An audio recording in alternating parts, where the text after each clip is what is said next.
Hello everyone, welcome to council classes two 7। Council classes two 7 में आपका स्वागत है।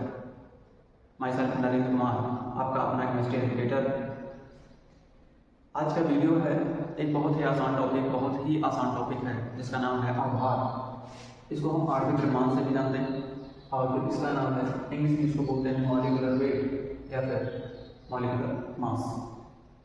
आज यह वीडियो उन बच्चों के लिए जो अभी क्लास 9 में है, 10th है, जो बोर्ड एग्जाम दे चुके हैं, 11th में जाएंगे, या फिर जो 11th में है, जो 12th में जाएंगे, उन बच्चों के लिए वीडियो ज़्यादा हेल्पफुल होगा।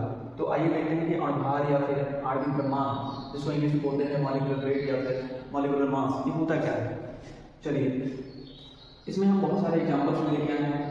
इस एग्जाम्पल को करके देखेंगे कि किसी भी यौगिक का या किसी भी पदार्थ का अणुभार कैसे निकाला जाता है, उसका आणविक द्रव्यमान कैसे निकाला जाता है। तो आज की वीडियो में हम लोग यही सीखेंगे कि इन सब जो उदाहरण लिया गया है, इन सब कंपाउंड्स का या इन सब पदार्थों का अणुभार कैसे निकालेंगे। तो चलिए, सबसे पहले हम देखेंगे अणुभार होता क्या है, किससे कहते हैं अणुभार और किसके आधार पर निकाला जाएगा। तो देखिए, लिखा है किसी पदार्थ का अणुभार वह संख्या है जो यह बताती है कि उसके एक अणु का भार C12 के एक परमाणु के भार के 1/12वें भाग से कितने गुना भारी है। मतलब ये कि किसी पदार्थ का अणुभार वह संख्या है जो यह बताती है कि उसके एक परमाणु का भार कार्बन 12 के एक परमाणु के भार के 1/12वें भाग के से कितने गुना भारी है। ठीक है, ये अणुभार इस कार्बन के C12 के आधार पर इस कार्बन को निकाला जाएगा। यहाँ पे हम आपको कुछ नोट में लिखवाना है, कुछ तत्वों के नाम और उनके द्रव्यमान संख्या दिया गया है। ये पूरे तत्वों का तो नहीं लिखेंगे, लेकिन ज़्यादातर मतलब इन तत्वों का प्रयोग किया जाता है, मतलब पदार्थ होते हैं इनसे, मतलब ज़्यादातर पदार्थ इन्हीं सारे तत्वों से मिलकर के बने होते हैं। इसलिए ये कुछ महत्वपूर्ण तत्वों को हमने लिखा है और उनकी द्रव्यमान संख्या यानी कि परमाणु भार को भी लिखा गया है। जैसे देखिए, हाइड्रोजन का परमाणु भार या द्रव्यमान संख्या कितना होता है, 1 होता है, हीलियम का 2 होता है, 4 होता है, कार्बन का 12, नाइट्रोजन का 14, ऑक्सीजन का 16 और फिर क्लोरीन का 19, सोडियम का 23, प्लेटिनम 27, फास्फोरस का 31, सल्फर का 32, क्लोरीन का 35.5। ठीक है, और फिर आगे देखेंगे क्लोरीन का 39, पोटेशियम का 39, कैल्शियम का 40, क्रोमियम का 52, Fe का 56, Br का 80। ये कुछ महत्वपूर्ण तत्व हैं, उनके द्रव्यमान संख्याएं हैं यानी कि परमाणु भार है। और इसके आधार पर जिन सारे जो एग्जाम्पल्स दिए हैं, इन एग्जाम्पल्स को हम देखेंगे कि कैसे अणुभार निकाला जाएगा। तो चलिए एक एक करके देखते हैं। जैसे पहले नंबर मिला है H2O का अणुभार कैसे निकालेंगे। तो H2O का अणुभार निकालने के लिए कि H2O एक पदार्थ है या फिर एक यौगिक है और इस यौगिक में कौन कौन से परमाणु हैं, उन सब परमाणुओं के द्रव्यमान संख्या को लिख करके उन्हीं का योग कर दिया जाता है, उसी को बोलते हैं उस पदार्थ का अणुभार या फिर आणविक द्रव्यमान बोला जाता है। तो चलिए आइए देखें। जैसे ये H2O है, इस यौगिक में हाइड्रोजन भी है और ऑक्सीजन भी है, और इसको क्या करते हैं, इसको जैसे किसी यौगिक में ये यौगिक H2O, इसमें हाइड्रोजन भी है ऑक्सीजन, तो इसको हम क्या करते हैं, अलग अलग लिख दिया जाता है। जैसे यहाँ पे हाइड्रोजन है और फिर ऑक्सीजन है। हाइड्रोजन का द्रव्यमान संख्या कितना है, 1 है, बट यहाँ पे हाइड्रोजन कितनी बार है, 2 बार है, तो लिखोगे 1/2 बराबर 2। इस तरीके से ऑक्सीजन है, यहाँ पर ऑक्सीजन का द्रव्यमान संख्या कितना होता है, देख सकते हैं यहाँ पर ऑक्सीजन का द्रव्यमान संख्या 16 है, तो लिखेंगे 16, बट ऑक्सीजन कितनी बार है, 1 बार है, तो लिखेंगे 1/16 बराबर 16। अब यहाँ पर लिखेंगे H2O का अणुभार कितना होगा, इसको योग कर देंगे तो कितना आएगा, 16 + 2 बराबर 18। इसका क्या आएगा, H2O का अणुभार कितना आएगा, 18 आएगा। अगले एग्जाम्पल की तरफ बढ़ते हैं। जैसे ये HCl, अब HCl जो इसके इस कंपाउंड में हाइड्रोजन है और क्लोरीन है, इसको क्या करेंगे, ऐसे लिख लेंगे, हाइड्रोजन फिर क्लोरीन। हाइड्रोजन के बाद एक हाइड्रोजन का द्रव्यमान संख्या 1 होता है, तो 1 × 1 बराबर 1। क्लोरीन का एटॉमिक वेट मतलब द्रव्यमान संख्या कितना होता है, 35.5। क्लोरीन कितनी बार है, तो 1 से मल्टीप्लाई कर दें, तो अब मल्टीप्लाई कर रहे हैं क्योंकि एक ही बार है तो कोई दिक्कत नहीं। यहाँ पे क्या लिखेंगे 35 और इसको फिर ऐड कर देंगे तो क्या लिखेंगे HCl का अणुभार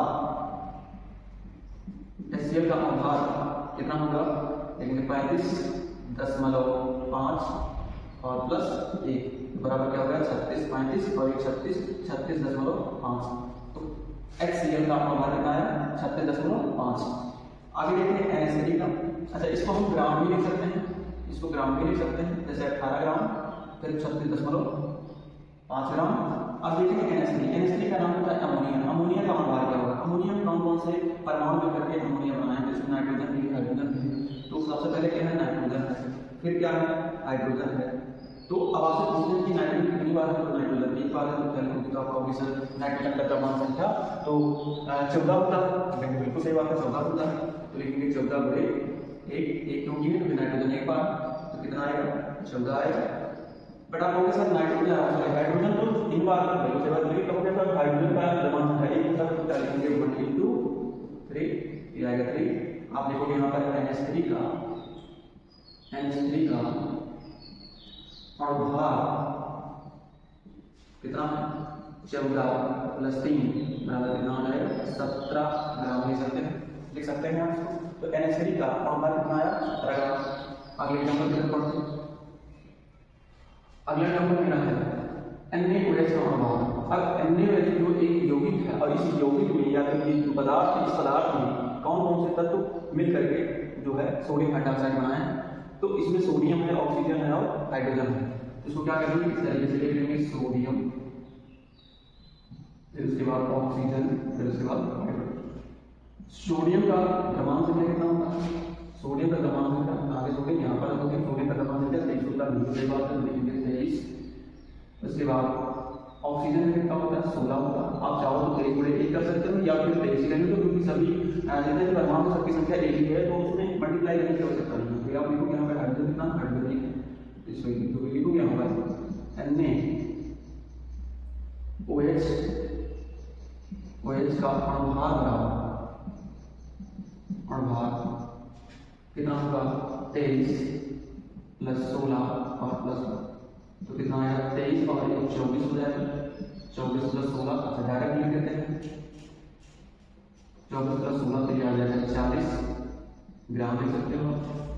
तो NaOH का अणुभार कितना है 40 है। अगले नंबर की तरफ बढ़ते हैं, जैसे H2SO4 लिखा है। H2SO4 भी कौन कौन से परमाणु तत्व मिलकर के बनाया है, कि हाइड्रोजन है, सल्फर है और ऑक्सीजन है।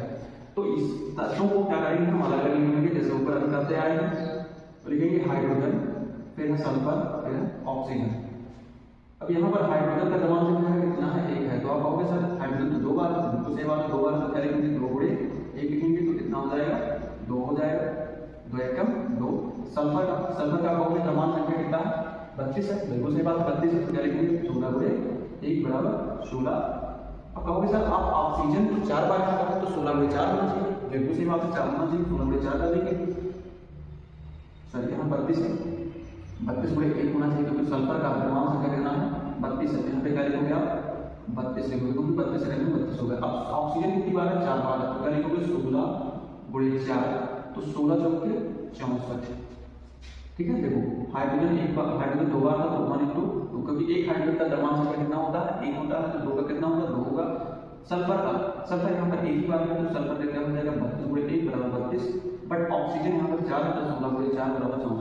अब यहाँ पर लिखेंगे H2SO4 का अणुभार बराबर H2SO4 का अणुभार पहले कितना है 2 प्लस 32 प्लस 64, तो इसको कैलकुलेट करेंगे तो 32 और 2 34 और 64 कितना हो जाएगा 98। 34 और 64 98 ग्राम लिख सकते हैं, ग्राम पर मोल भी लिख सकते हो आप। आगे चलते हैं, ये अगला कंपाउंड है Na2CO3। Na2CO3 का नाम होता है सोडियम कार्बोनेट। सोडियम कार्बोनेट का अणुभार क्या होगा, इसमें देखेंगे इस ये जो कंपाउंड है, इस कंपाउंड में नाइट्रोजन है, कार्बन है और ऑक्सीजन है। तो इन सभी तत्वों को अलग अलग लिख लेते हैं, जैसे सोडियम है और ये कार्बन है और ये ऑक्सीजन है।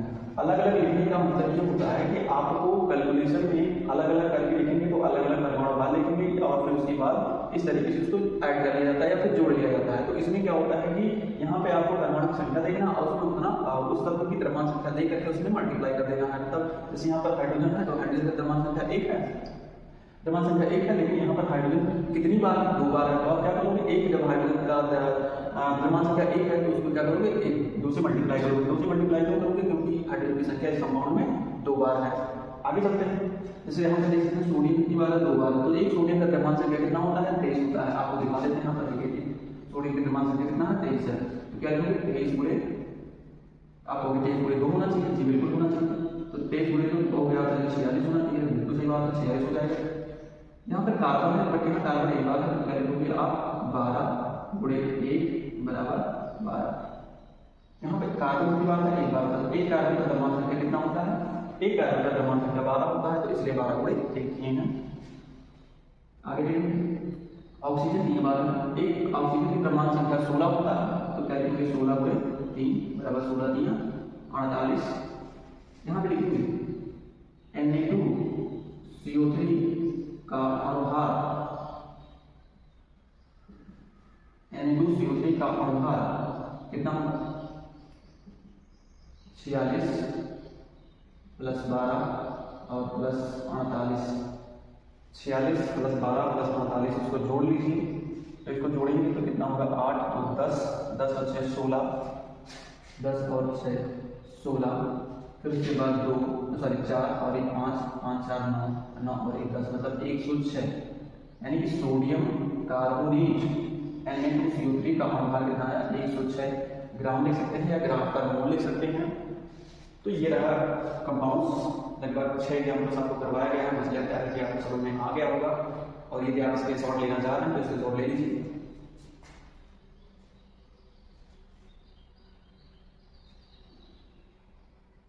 चलिए, मुझे लगता है कि आप इसके शॉर्ट ले लीजिए, तो अगले एग्जाम्पल की तरफ बढ़ते हैं। 2 एग्जाम्पल और करवाते हैं आपको, फिर उसके बाद आपको होमवर्क दिया जाएगा।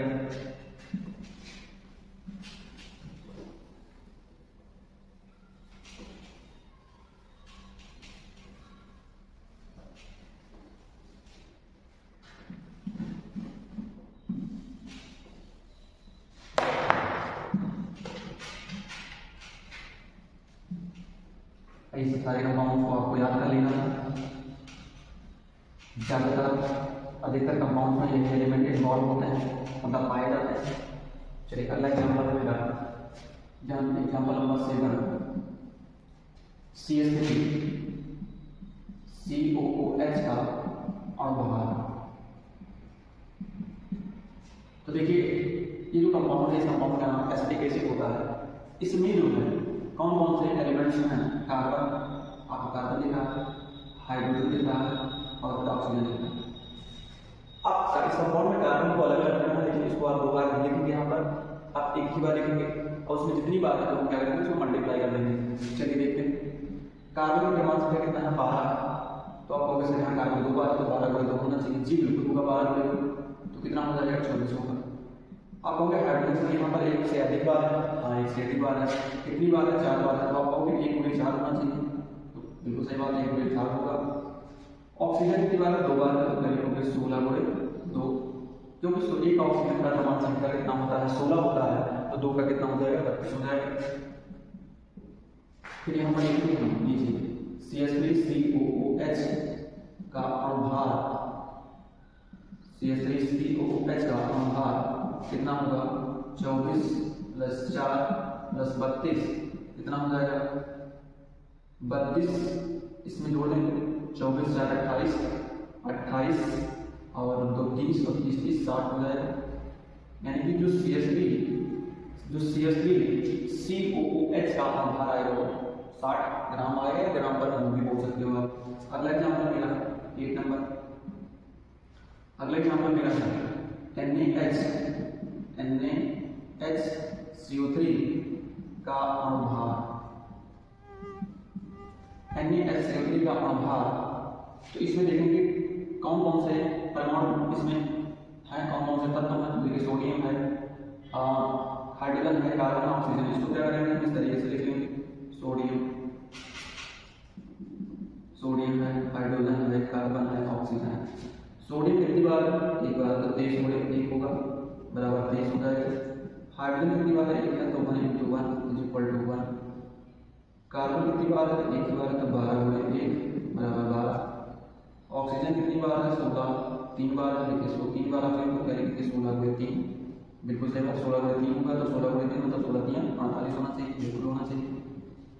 लेकिन यहाँ पर NaHCO3 का अणुभार, NaHCO3 का अणुभार, अब इसको क्या करेंगे हम ऐड कर लेंगे, आपस में जोड़ लिया जाएगा इसको, तो 23 गुणे 1 प्लस 12 नहीं सर 23 प्लस 1 प्लस 12 और फिर क्या प्लस 48, तो कितना आएगा 23 1 24 और फिर उसके बाद 24 और ऐसे जो 24 हो जाएगा, फिर इस तरीके से जोड़ लीजिए आप, 8 2 10 10 और 1 11 11 और 3 14 और फिर उसके बाद 4 और 1 5 5 और 2 7 7 और 1 8 मतलब 84, ऐसे ही बार हो जाता है 8 2 10 10 और 1 11 11 और 3 14 का 4 और फिर 4 1 5 5 और 2 7 और 1 8 यानी कि 84 ग्राम पर बोल सकते हैं। तो NaHCO3 का जो अणुभार आएगा कितना आएगा 84 ग्राम। अब आपको कुछ होमवर्क देते हैं, ये आप निकालोगे और बताओगे, तो जैसे आप देख सकते हैं C2H5OH का अणुभार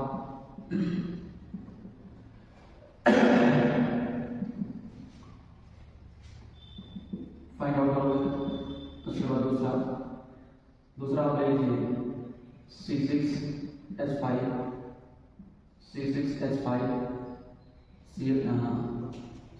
COOH का अणुभार निकालोगे। उसके बाद अगला एग्जाम्पल Na2SO4 का अणुभार बताओगे आप, Na2SO4 का अणुभार बताओगे आप एक, और उसके बाद ले सकते हैं K2SO4 का अणुभार बताओगे आप, और फिर एक लास्ट एग्जाम्पल है CaCO3 का अणुभार बताओगे आप।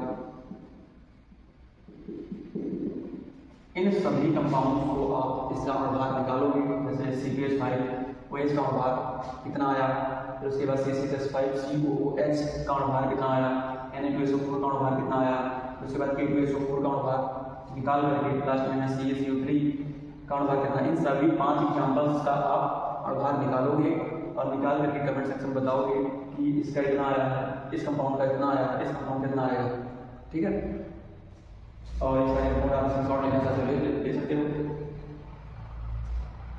चलिए, मुझे लगता है कि आप स्क्रीनशॉट ले लिए होंगे। तो यह वीडियो उन बच्चों को शेयर कीजिए जो बच्चों को अभी अणुभार निकालना नहीं आता है, ज़्यादा से ज़्यादा वीडियो को शेयर करें, और यदि वीडियो पसंद आया हो तो वीडियो को लाइक करना ना भूलें, चैनल को सब्सक्राइब कर दें। Thank you.